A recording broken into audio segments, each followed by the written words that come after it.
Welcome to the Washington Watch News Desk. I'm Casey Harper, bringing you today's big stories. The fate of Ukraine hangs in the balance after President Donald Trump met with both the Ukrainian and Russian leaders in recent days. The meeting with Ukrainian President Vladimir Zelensky was a stark contrast from the last time they met. Of course, we want to stop the war, but you're saying you don't want a ceasefire. But I said to you, I want a ceasefire with guarantees. Because you'll get a ceasefire faster than an agreement. Ask our people about ceasefire, what they think. That wasn't with me. For you what, that wasn't with me. That clip was from their February meeting, but Monday's talks ended differently. Trump and Zelensky were friendly and discussed details along with other European leaders who, by the way, are worried that Trump will withdraw his support from Ukraine. The Zelensky meeting comes after President Trump met with Russian President Vladimir Putin over the weekend. Trump said he plans to arrange a meeting between Zelensky and Putin. No date for that yet. There was also talk of selling $90 billion in weapons to Ukraine and potentially giving Ukraine NATO-level protections if a peace deal is signed. That's a big deal, but it comes with a big if that peace deal can be signed. As for Putin, he wants to keep the land he has conquered in the war so far. Besides that, there are not many concrete takeaways on a possible peace deal. The biggest change may be that Trump and Zelensky shook hands and smiled, showing renewed unity in the negotiations as the war in Ukraine continues to drag on.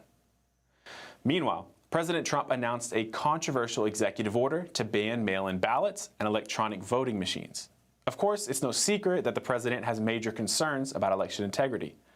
But this order, which he announced but has not yet made public or signed, would apparently ban states from using voting machines in the federal midterm elections next fall. We're going to end mail-in voting. It's a fraud. If you have mail-in vote, even Jimmy Carter with this commission, they set it up. He said the one thing about mail-in voting, you will never have an honest election if you have mail-in. And it's time that the Republicans get tough and stop it, because the Democrats want it. It's the only way they can get elected. That order would almost certainly be challenged in court and faces an uphill legal battle if it is. However, any changes could have a major impact on future elections. Now, turning to a shocking story, in Virginia, a girl identifying as a transgender boy went into the boys' locker room. Two boys complained, naturally, that they felt uncomfortable.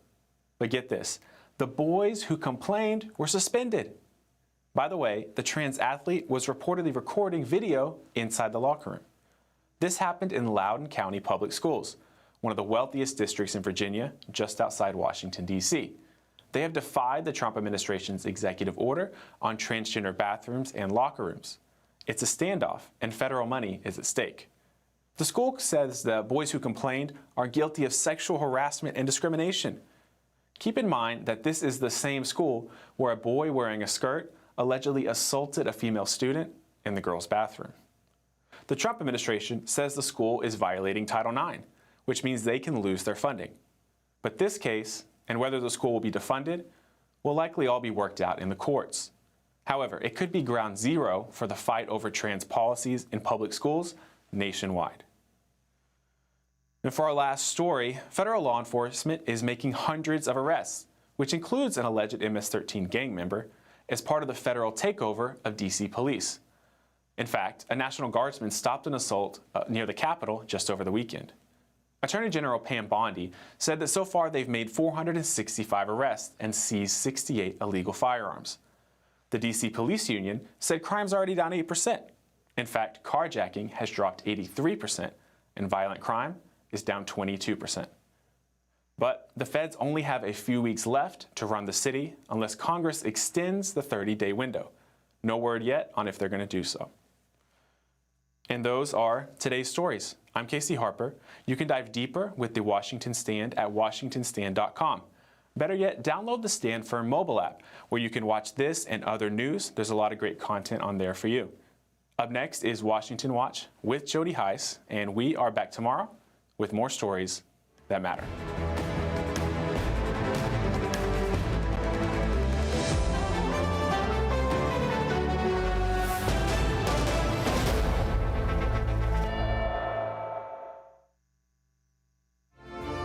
From the heart of our nation's capital in Washington, D.C., bringing compelling interviews, insightful analysis, taking you beyond the headlines and sound bites into conversations with our nation's leaders and newsmakers, all from a biblical worldview. Sitting in for Tony is today's host, Jody Heiss.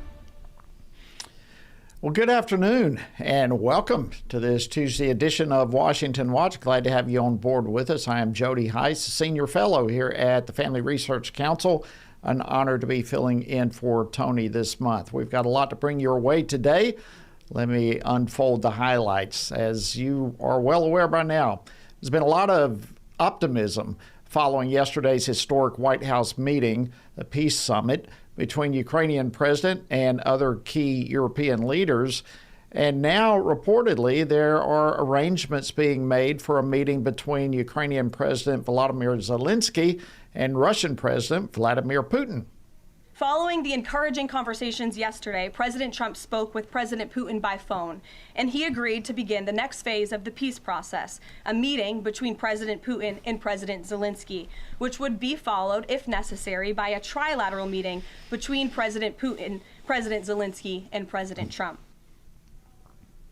That was White House Press Secretary Caroline Leavitt speaking to reporters earlier today, and I'll get an assessment of all the latest developments in the Russia-Ukraine war when I'm joined in just a few moments by Utah Congressman Burgess Owens. And later in the program, I'll be speaking with Asia expert Gordon Chang to discuss what China is gleaning from the ongoing U.S.-led diplomatic efforts to stop Russia's war in Ukraine. Specifically, we're going to be talking about how might China be affected in terms of what they're wanting to do in Taiwan. So we've got a lot to talk about, and we'll bring that your way a little bit later in the program. Meanwhile, in domestic news, right now as we speak, literally thousands of people are gathered outside the California State Capitol building in Sacramento to rally against AB 495, which is the radical bill that we've been talking a lot about. It would undermine parental rights and create an alarming risk of child abduction and exploitation. Well, I'll be joined by Will Estrada with the Homeschool Legal Defense Association, who is there on the ground here in just a little bit. And by the way, I want to let you know, we have a petition that you can sign. It is calling on the California state leaders to reject AB 495, and you can sign on to that and help us with a powerful voice. Simply text the word parents to 67742. That's parents to 67742. And then lastly, we have an executive order that is being crafted right now by the Trump administration that could pave the way for the elimination of mail-in voting. You can never have a real democracy with mail-in ballots.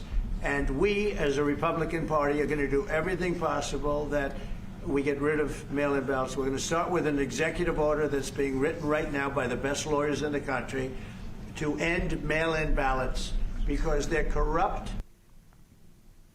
That, of course, was President Trump. He was speaking yesterday to reporters.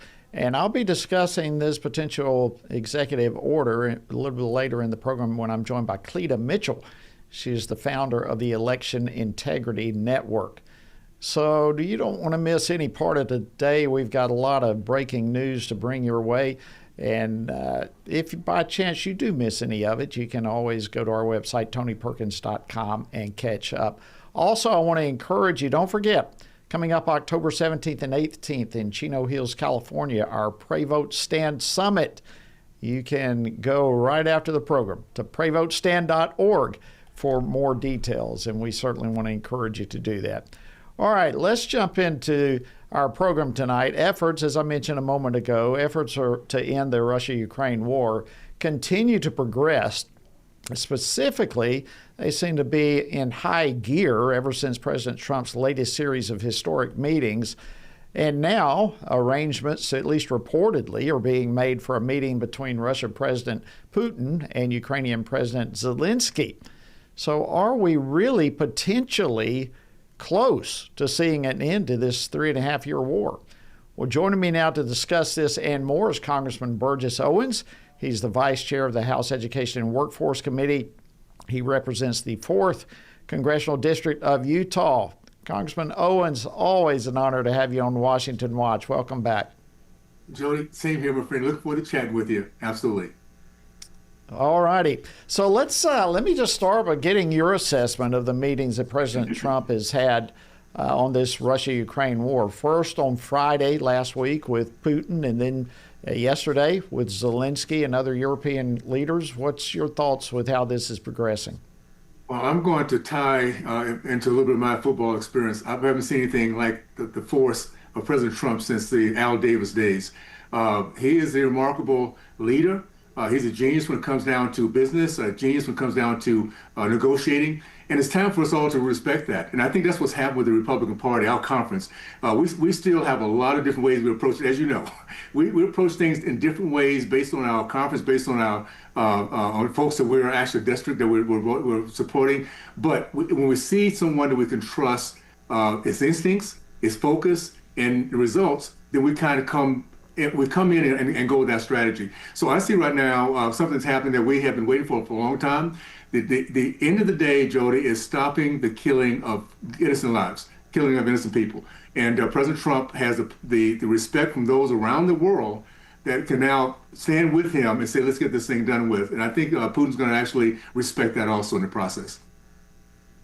Yeah, it's very interesting. I thought even Putin in a joint press conference Friday that he had along with President Trump, he actually confirmed that there would not have even been a war in Ukraine had Trump been in office rather than Joe Biden. I thought that was extremely interesting coming from Putin himself. What were your thoughts on that? Well, people respect strength. I mean, it comes down to that.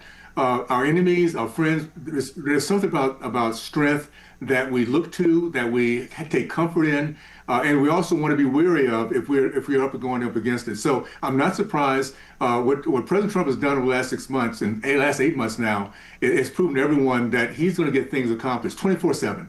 And he's put together a remarkable team that understands how to use our greatest strengths, which is our economy. You know, we have the greatest middle class in the history of mankind. We understand that it comes from the desire of freedom and innovation and growth.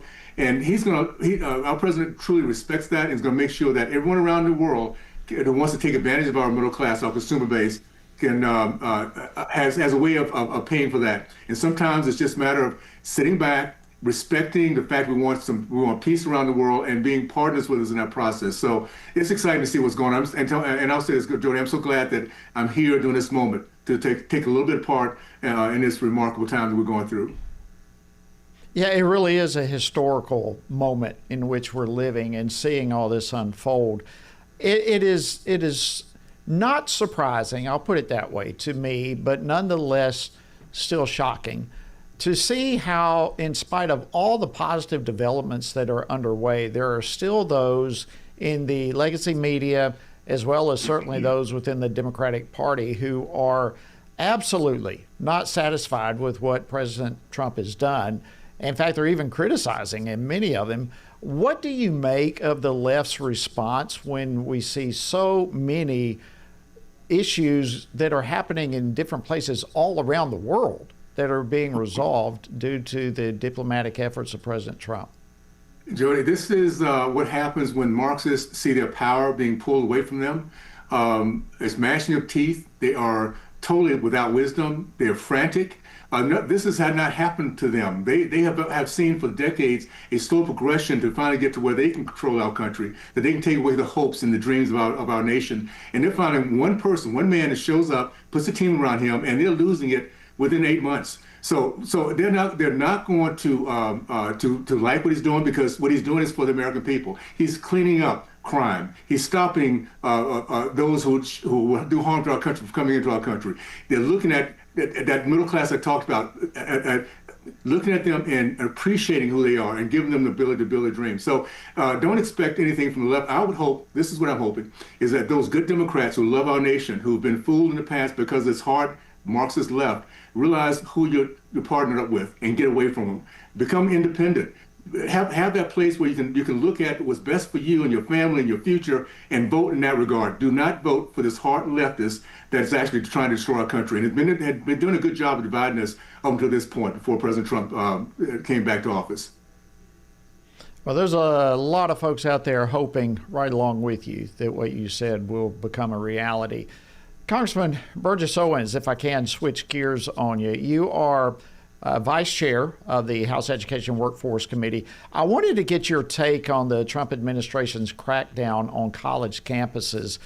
Specifically, it was reported this week that since the start here of the Trump second administration, more than 6,000 foreign student visas have been revoked due to everything from visa overstays to multiple encounters from the law from multiple different activities. But what is the message that you hope students from overseas are hearing right now from this administration? Very, very simple. It's an honor, it's a privilege to come to this country, to take advantage of this remarkable society and culture we have. If you blow it, go back home. If you don't appreciate it, go back home.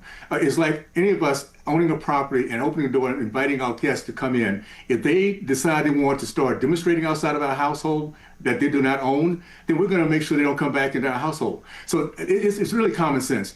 It's appreciation for who we are. It's not taking this idea that you're entitled. This entitlement process that we not have to get past, and that's something our kids have been trained for quite a while. We have to get past it because it makes everybody around these entitled people miserable. So we're going to get back to those who come here, come for a reason. They come for a period of time. They come here legally, and they come here appreciating the great opportunity they have to live in this country. And when they leave here talking with great praise about the American people and the system that allowed them to move forward. So I'm excited about it. And again, this is President Trump at his best, getting our culture back to bottom line. I'm excited about, again, seeing this and get those who don't want to come here and praise and be excited about it, go someplace else. Go back home, and we'll be okay with that too. Yeah, and yet again, we're watching the Democrats push back on all of this. So again, it just never stops. There's nothing this president can do that would please them. While we have just less than a couple of minutes left, I wanted to get your take on President Trump's efforts to make D.C. safe again. How is that coming? Your thoughts on that? Oh my goodness, this is a game changer. What's happening now is American people are beginning to feel and see what it is for a leader to really care for them. I think it's going to be, in D.C. itself, keep in mind, these folks are kind of taking for granted that living in fear is just the way it is. Now they're seeing that it doesn't have to be this way. And guess what's going to happen next go around when it comes down to voting? They're going to vote for themselves. They're going to vote for safety, the idea of having freedom and knowing their kids are safe. This is a game changer for so many Americans. And I'll tell you what, again, the Democrats on the other side, of the wrong side of this issue, because they show they could care less about the American people. They love to have anger and divisiveness and fear and hopelessness, and that's not the American way. So D.C. is an example of how we're going to transition to a truly America First country, and I'm looking forward to, again, seeing how this works out also as we move forward. Well, based on the stats that are already coming out on this, there are already not only a lot of arrests, but crime is already coming down, and it couldn't happen quickly enough.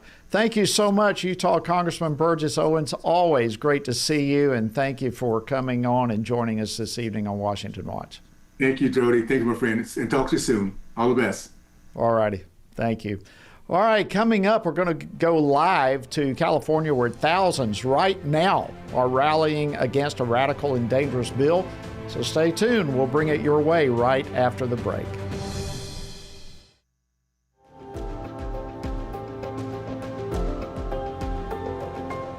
The family is the oldest, most tested, and most reliable unit of society. It is divinely created and sustained. And yet, there are those who are always tampering with its values and structure.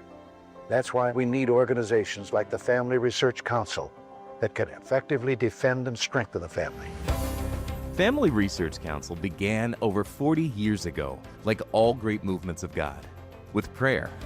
Today, rooted in the heart of the nation's capital, FRC continues to champion faith, family, and freedom in public policy and the culture from a biblical worldview. FRC is one of those bright lights that helps us focus on true north. And I shudder to think, had they not been here, that it could have been worse. The Family Research Council is key.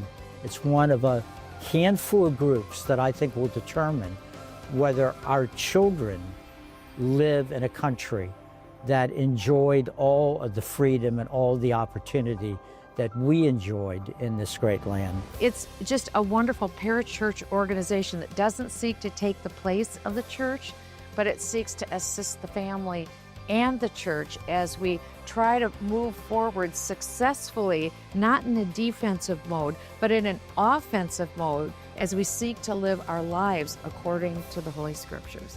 FRC is not going to be whooped. We're going to fight. We're going to take a stand. And again, we don't retreat. You will never see in front of this building here in Washington, D.C., a white flag fly. We will never step back. We will never surrender, and we will never be silent.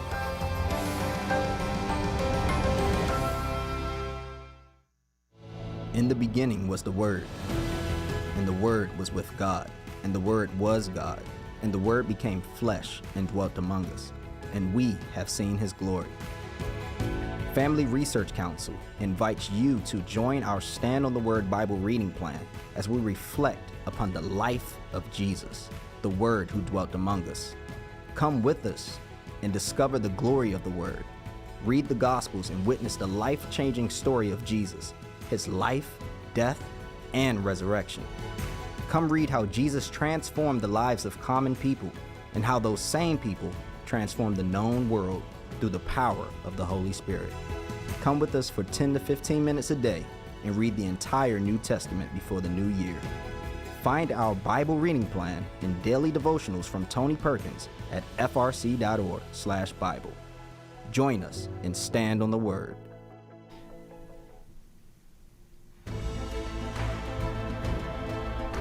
Welcome back to Washington Watch. Thank you so much for joining us today. I'm Jody Heiss, an honor to be filling in for Tony. All right, thousands have been gathering today at the California State Capitol in Sacramento in a rally against a bill, AB 495. It's a radical bill. We've been talking a lot about it. It would undermine parental rights and literally create an alarming risk of child abduction and exploitation. And with the pushback, literally, that is swelling in California, we wonder if the state leaders there are getting the message. Well, joining me now from the state capitol in California is Will Estrada. He's a senior counsel for the Homeschool Legal Defense Association. Will, glad to have you. Welcome back to Washington Watch. Well, Congressman, thank you so much for having me on. It's a privilege to be with you. Well, it's an honor to have you, and I understand the rally is actually wrapping up right now, and I want to get your take on that and what it was like there today. But before I do that, let me just have you reiterate for our viewers and listeners why your organization is among a host of others who are opposed to this bill. Well, we were founded in 1983. Back then, homeschooling was illegal in many of the 50 states. You had parents being persecuted for homeschooling, facing jail time. And through the work of Homeschool Legal Defense and our allies, state leaders, and really just brave, engaged parents like the thousands who came out today, homeschooling is now legal in all 50 states. It's legal in California. But this bill threatens all of that. AB 495 won't just affect homeschool parents. It'll affect private school parents, public school parents, every single person with their parental rights.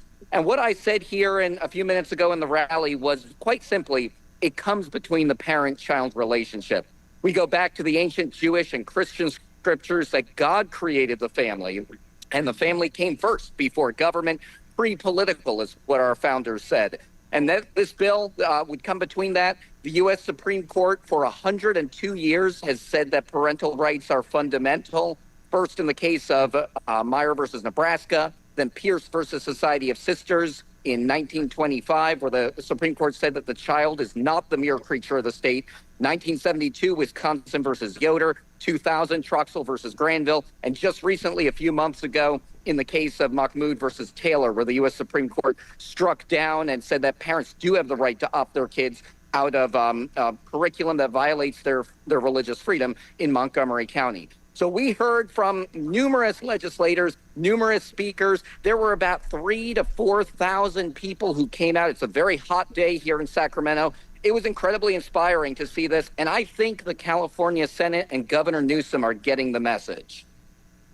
Well, that's what I wanted to ask you. What kind of response do you think this is receiving? Where is the bill right now? What's the latest on the bill, and what do you think is the future for it? Well, the bill kind of sailed through under the radar in the Assembly. It's already passed the California Assembly, and now it's in the Senate. It's gone through numerous committee meetings, and yesterday in the Appropriations Committee, the California Senate Appropriations Committee could have sent the bill on to the full Senate, but instead they put it on the suspension file. So we are still waiting to see what could happen. Of course, the California Democrats have a supermajority. At any point, they could move the bill off the suspension file, send it to the full Senate floor. But right now, it's still on the suspension file. I think that's a good sign. There is still hope. Today, just seeing the thousands of people who came out, we're hearing that the California Senate is getting phone calls, that Governor Newsom's office is getting phone calls. And so, Congressman, I'm an optimist. I still think that there are engaged parents here, and we're calling on everyone to call their California senators, call Governor Newsom's office, and say reject AB 495. But as I closed in my remarks, if the California Senate does pass this bill, if Governor Newsom does sign it into law, then rest assured, we and our friends at Alliance Defending Freedom and ACLJ and First Liberty and all the conservative legal law firms out there, along with Homeschool Legal Defense, we will zealously defend parental rights. I'm a California licensed attorney. I'm proud to represent California HSLDA members, and we will not let this bill stand if it's used to threaten parental rights. Great to hear. Great to hear. Tell me, what was the attitude of the people who attended the rally today? Were they as hopeful and optimistic as you? Was it a good morale-boosting time? What was it like? It was one of the most inspiring rallies I've ever been to. I've been to many. I've spoken at many. I've been in Illinois. I've been in New Jersey and other states.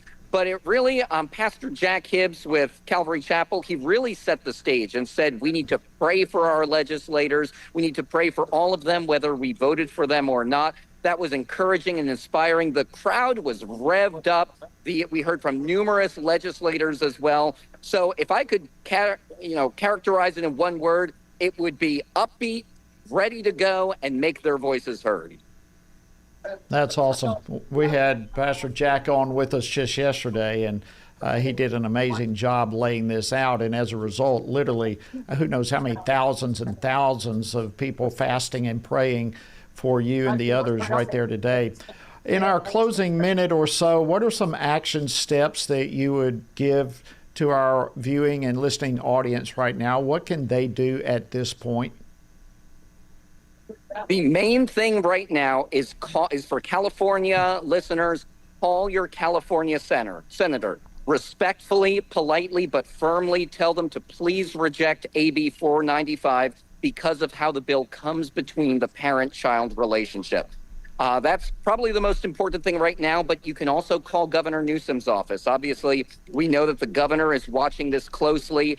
And I think today's rally on the steps in Sacramento sent a message that California parents, whether they're Republican, Democrat, Latino, white, black, rich, poor, suburban, urban, rural, they do not want the government coming between them and their precious children. So call your state senator, call your governor, and tell them to reject AB 495. For our listeners in other states, please pray.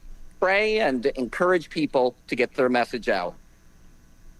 Thank you so much, Will Estrada, Senior Counsel for the Homeschool Legal Defense Association. And by the way, let me just say again, we have a petition that our viewers can sign right now. Just text the word parents to 67742. That's another action step that you can take even right now. All right, Will Estrada, thank you. All right, coming up, the end of mail-in voting. We'll see. Stay tuned. We'll bring that story your way in a moment.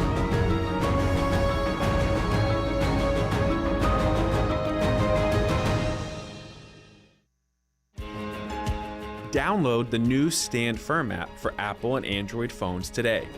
You can join a wonderful community of fellow believers. We've created a special place for you to access news from a biblical perspective. Read and listen to daily devotionals, pray for current events, and more. Share the Stand Firm app with your friends, family, and church members. And of course, stand firm wherever you go.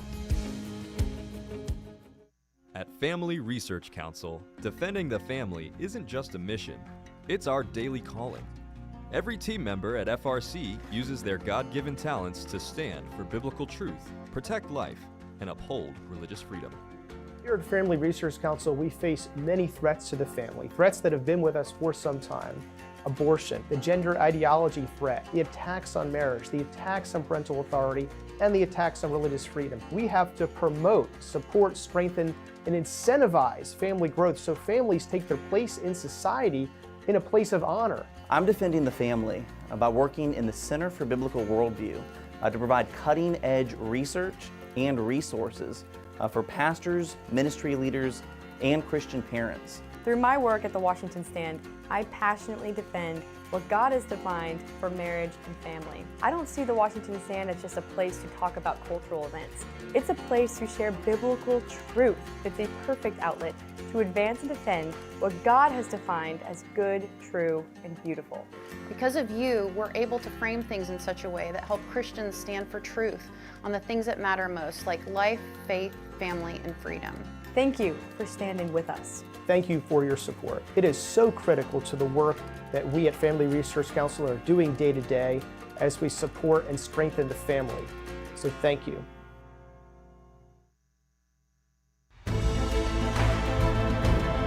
thank you for joining us today on Washington Watch. Welcome back. I'm Jody Heiss filling in for Tony. All right, yesterday, President Trump told reporters that he has a team of lawyers who are crafting an executive order that will pave the way for the elimination of mail-in voting.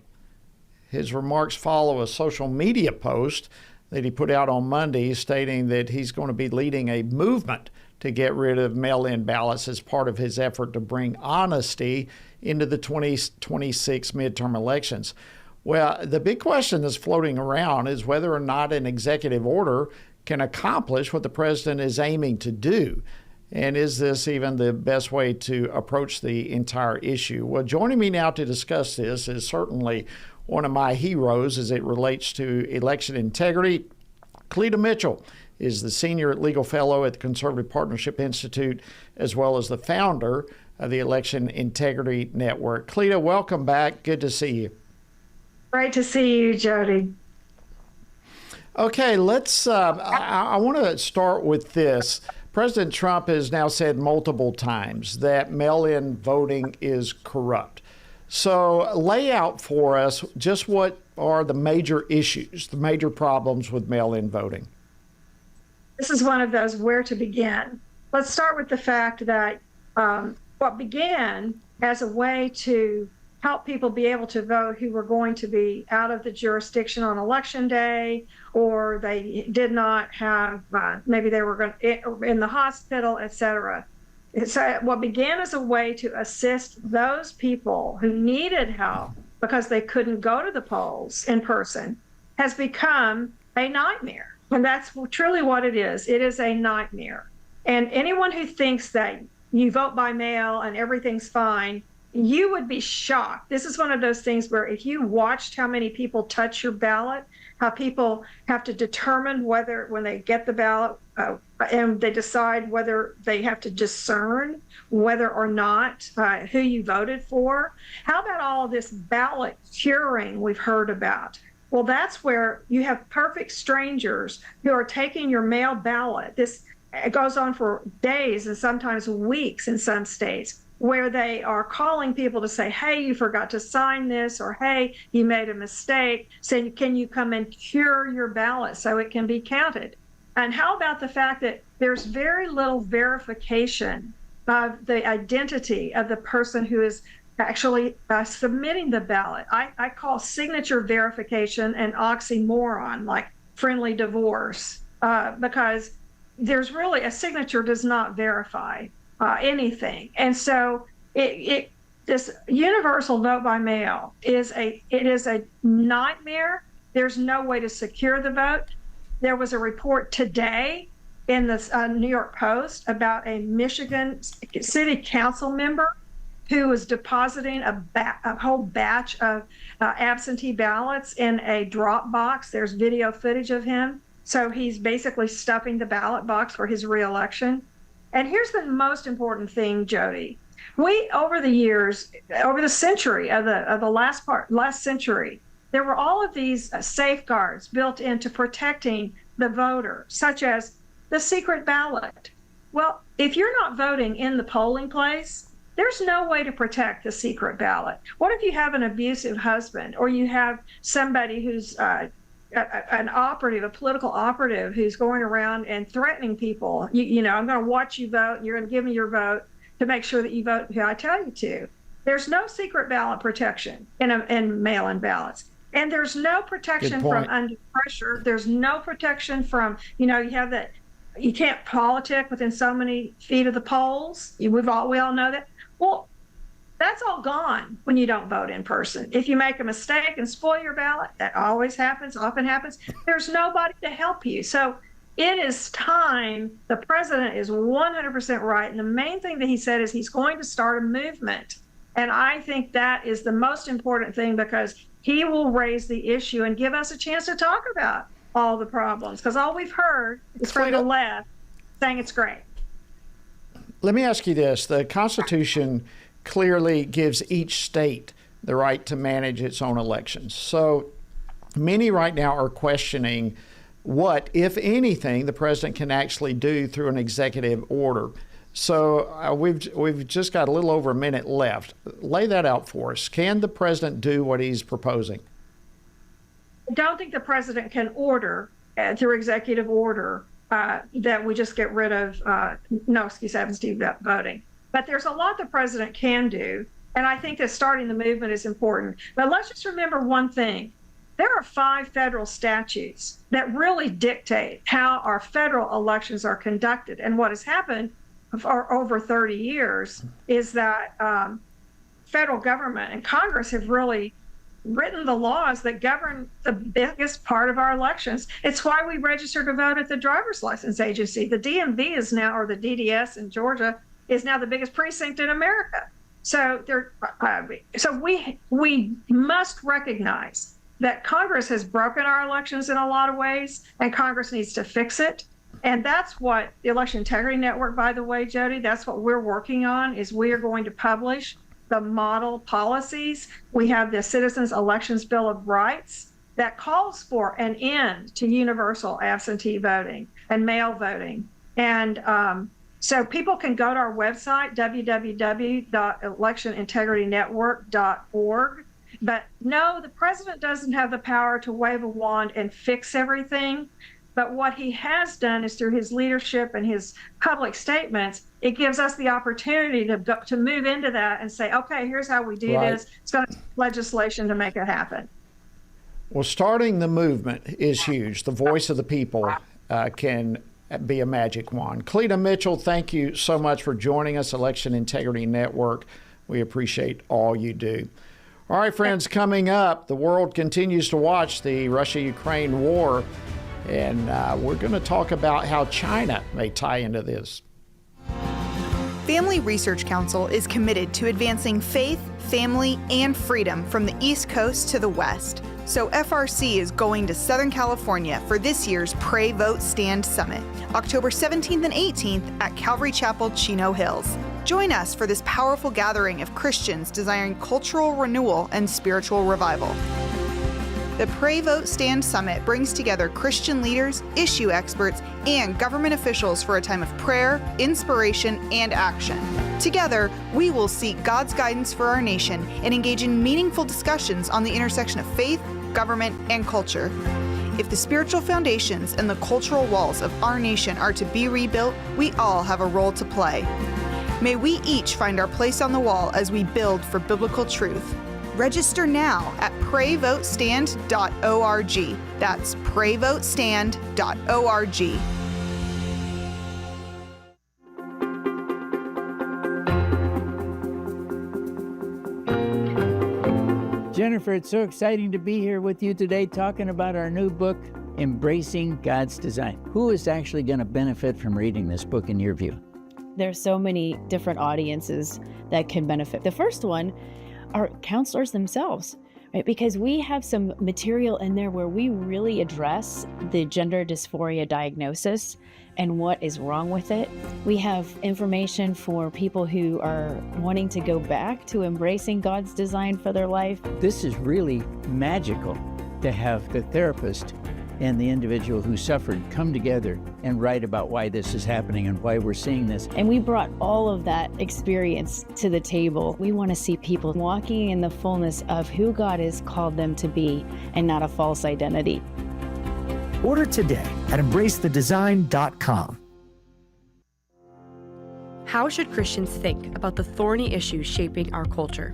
How should Christians address deceitful ideas like transgenderism, critical theory, or assisted suicide? How can Christians navigate raising children in a broken culture, the war on gender roles, or rebuilding our once great nation? Outstanding is a podcast from the Washington Stand dedicated to these critical conversations. Outstanding seeks to tear down what our corrupt culture lifts up with an aim to take every thought and every idea captive to the obedience of Christ. Whether policies or partisan politics, whether conflict in America or conflict abroad, join us and our guests as we examine the headlines through the lens of Scripture and explore how Christians can faithfully exalt Christ in all of life. Follow Outstanding on your favorite podcast app and look for new episodes each week. You're tuned in to Washington Watch. Glad to have you. I'm Jody Heiss filling in today for Tony.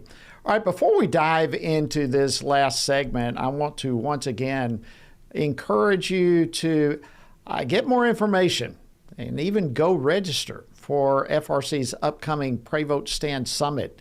It's less than 2 months away, October 17th and 18th, Chino Hills, California. Unquestionably, it will be one of the most powerful events you ever attend, I think, in your life. And there's never been a more important time for an event such as this. So go check it out, prayvotestand.org. Get some more information and go ahead and register right now. We look forward to seeing you there in October. All right, we've been talking a lot about it from the top of the program, and so many others are as well. Some encouraging developments over the past few days when it comes to the Russia-Ukraine war. And while many in the world are absolutely watching this extremely closely, there is no doubt that certain countries are taking notes and actually adjusting their plans as all of this unfolds. Most notably would be China, which for a long time has been having their eyes on Taiwan. So, what might China and maybe other countries be taking away from what's been happening with President Trump over the last few days? Well, here to discuss this and more is Gordon Chang. He's a senior fellow at the Gatestone Institute and author of Plan Red, China's Project to Destroy America. And by the way, you can follow him on X at the handle at Gordon G. Chang. Gordon, always great to have you on Washington Watch. Thank you for joining us. Thank you so much, Jody.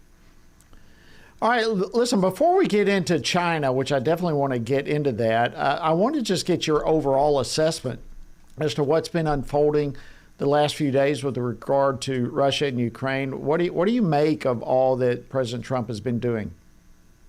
Well, President Trump has been moving at Trump speed. I mean, we have seen extraordinary developments occur so close to each other. So, for instance, on Friday, of course, you had our president in Alaska talking to Vladimir Putin. And then just over the weekend, he arranged and put together the meeting on Monday, which was extraordinary. Not only was there Zelensky, the president of Ukraine, but also you had the heads of the most important institutions and countries in Western Europe. And that's really interesting because we haven't seen that before.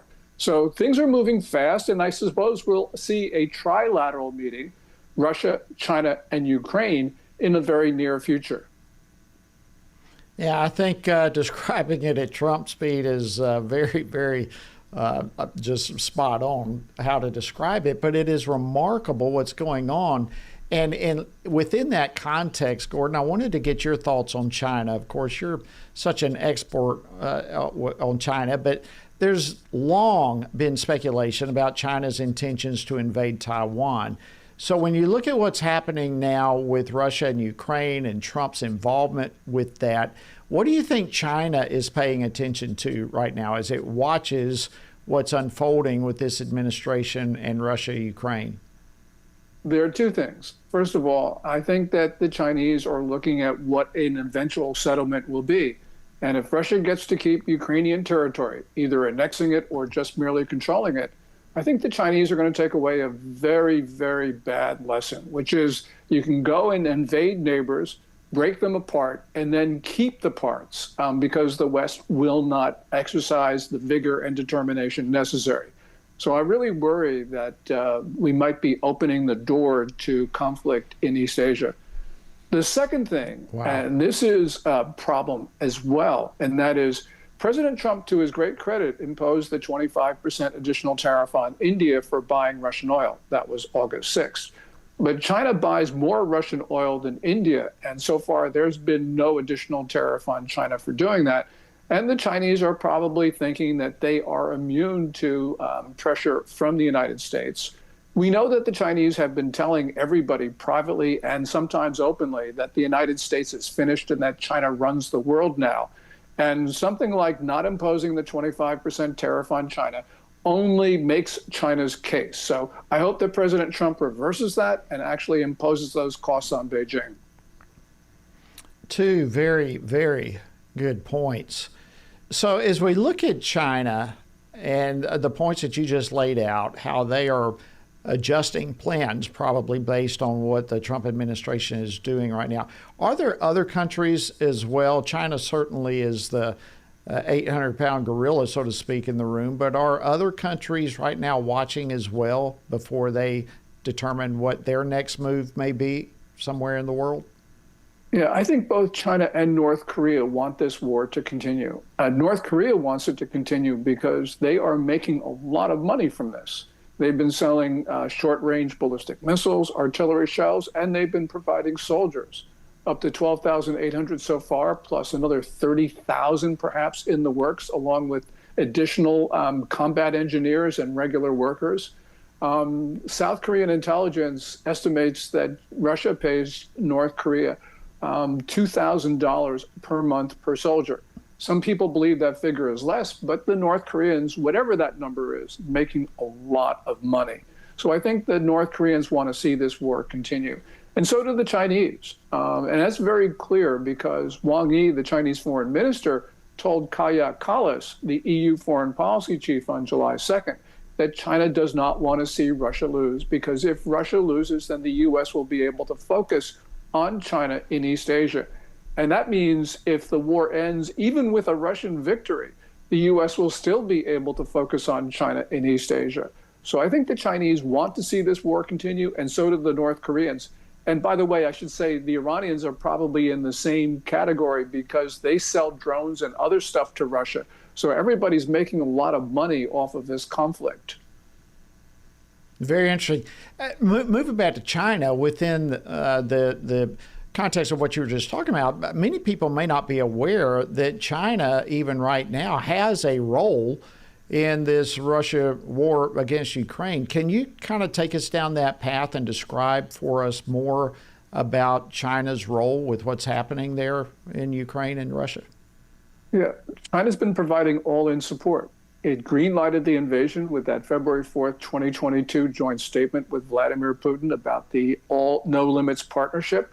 And then you had, from the very beginning, China was providing military intelligence to the Russians. They were opening up their financial system to sanctioned Russian institutions. There's been diplomatic support, propaganda support, the elevated commodity purchases, which we've just talked about. And also, China has soldiers in Ukraine right now. There are perhaps as many as 200 mercenaries. Those mercenaries couldn't have gotten to the Russian front without the approval of Beijing. But there are also formal People's Liberation Army officers at the front as well. We assume that they're just observers or advisors, but this is all in support, Jody. China is providing just about everything to Russia. And we have not imposed costs on China for doing that. We talk about it all the time, saying you can't do this, you can't do that, but we don't do anything about it. So the Chinese just ignore us.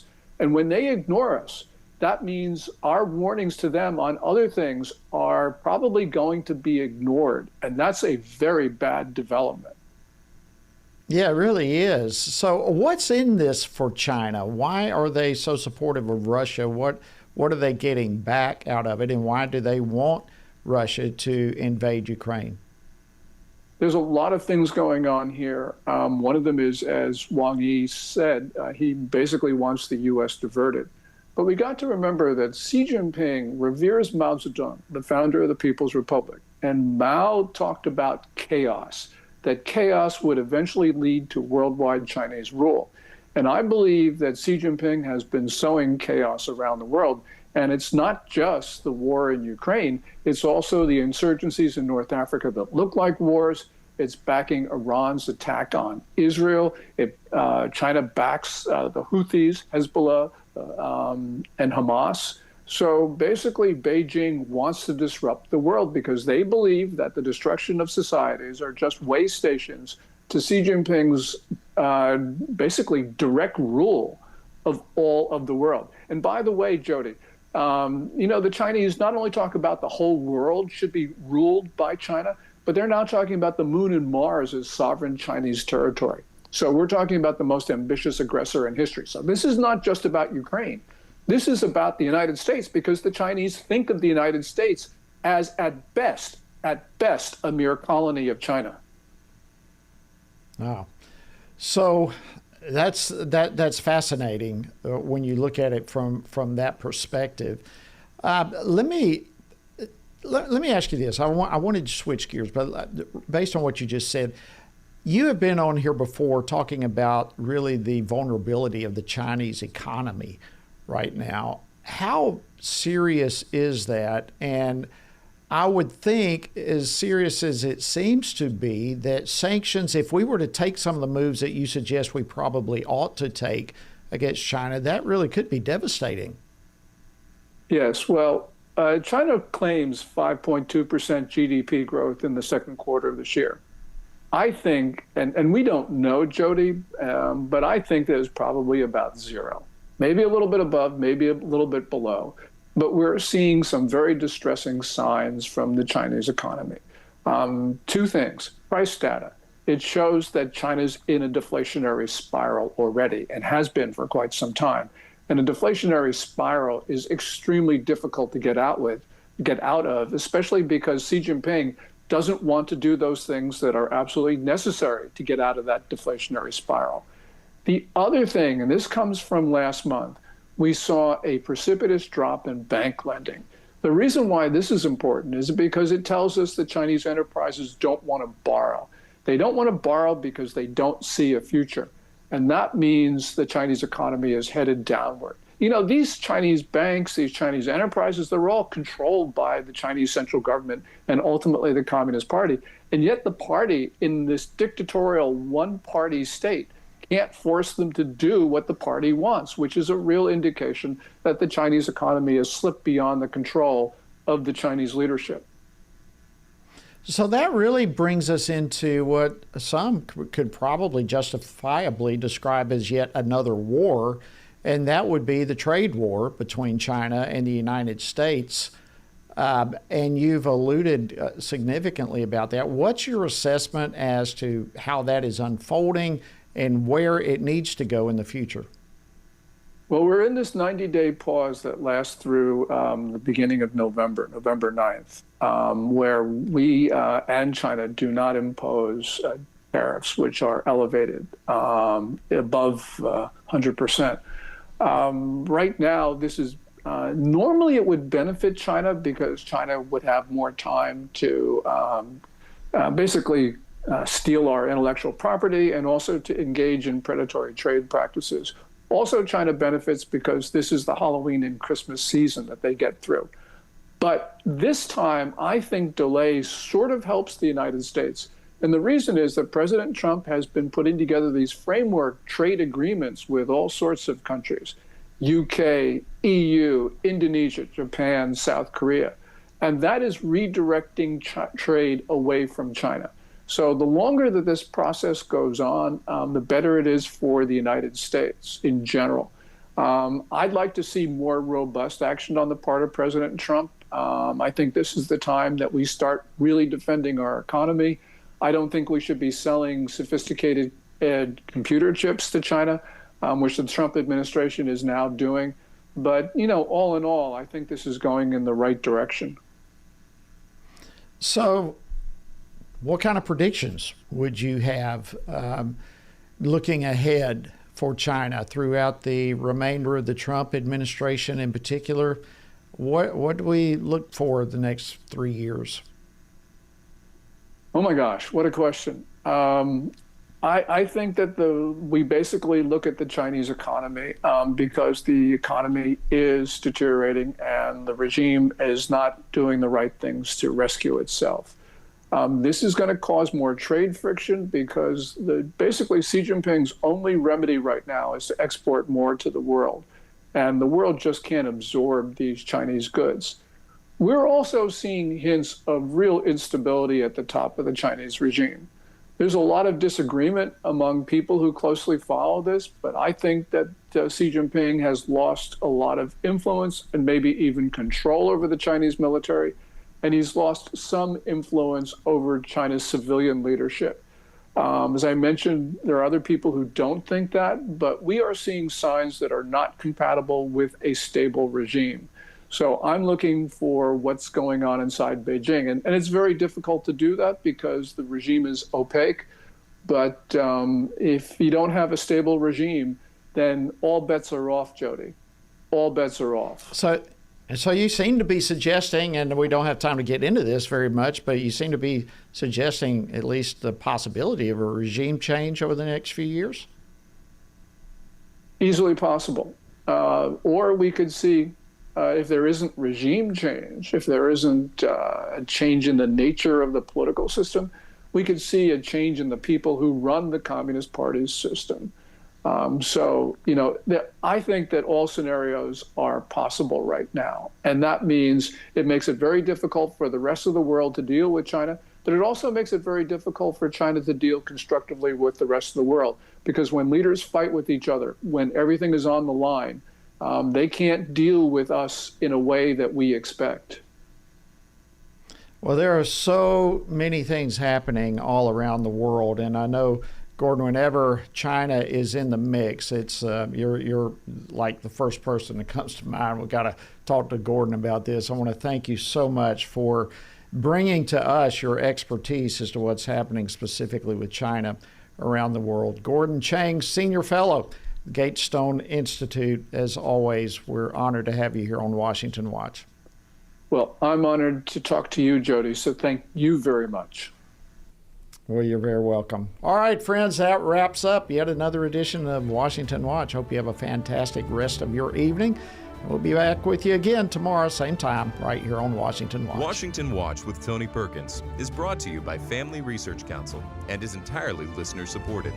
Portions of the show discussing candidates are brought to you by Family Research Council Action. For more information on anything you heard today, or to find out how you can partner with us in our ongoing efforts to promote faith, family, and freedom, visit TonyPerkins.com.